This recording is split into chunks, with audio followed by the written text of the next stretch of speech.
Genome India उपक्रम देशाच्या जैवतंत्रज्ञान क्षेत्रासाठी अत्यंत महत्त्वाचा असून संशोधन क्षेत्रात भारतानं आज ऐतिहासिक टप्पा गाठला आहे असं पंतप्रधान नरेंद्र मोदी यांनी म्हटलं आहे। आपल्या विशेष संदेशाद्वारे त्यांनी आज या उपक्रमाला शुभेच्छा दिल्या। या उपक्रमाला 5 वर्षांपूर्वी मंजुरी मिळाली होती। त्या काळात कोविडचं संकट येऊनही आपल्या शास्त्रज्ञांनी अहोरात्र मेहनत करून हा प्रकल्प योग्य वेळेत पूर्ण केला। या संशोधनात देशातल्या 20 बिनीच्या संशोधन संस्थांनी मोलाचं योगदान दिलं आहे असं त्यांनी सांगितलं।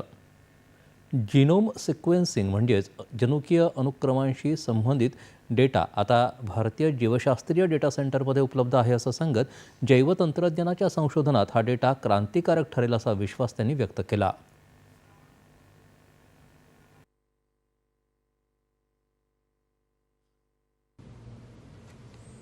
जीनोम इंडिया प्रोजेक्ट भारत की बायोटेक्नोलॉजी रिवॉल्यूशन का एक महत्वपूर्ण पड़ाव है। मुझे बताया गया है कि इस प्रोजेक्ट की मदद से हम देश में एक डाइवर्स जेनेटिक रिसोर्स बनाने में सफल हुए हैं। इस प्रोजेक्ट के तहत देश में अलग अलग आबादियों से जुड़े 10,000 लोगों की जीनोम सीक्वेंसिंग की गई है। अब ये डेटा हमारे वैज्ञानिकों को, रिसर्चर्स को उपलब्ध होने जा रहा है।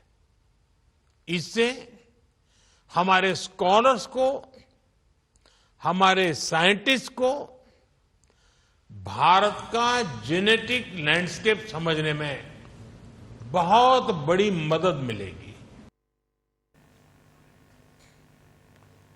वैज्ञानिकांनी विविध ठिकाणाहून 10,000 भारतीयांचा जनुकीय अनुक्रमांशी संबंधित वैयक्तिक डेटा संकलित केला आहे। या डेटामुळे सरकारलाही धोरण निर्मिती आणि नियोजनात मोठी मदत मिळेल असा विश्वास त्यांनी व्यक्त केला।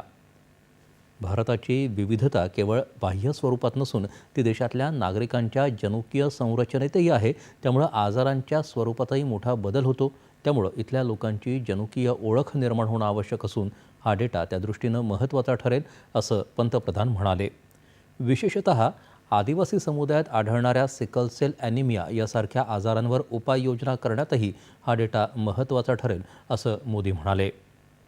जैवविविधता आणि जैव वस्तुमान यांचा संगम विकसित भारतासाठी जैव अर्थव्यवस्थेचा पाया रचणारा ठरेल अशी अपेक्षा त्यांनी व्यक्त केली।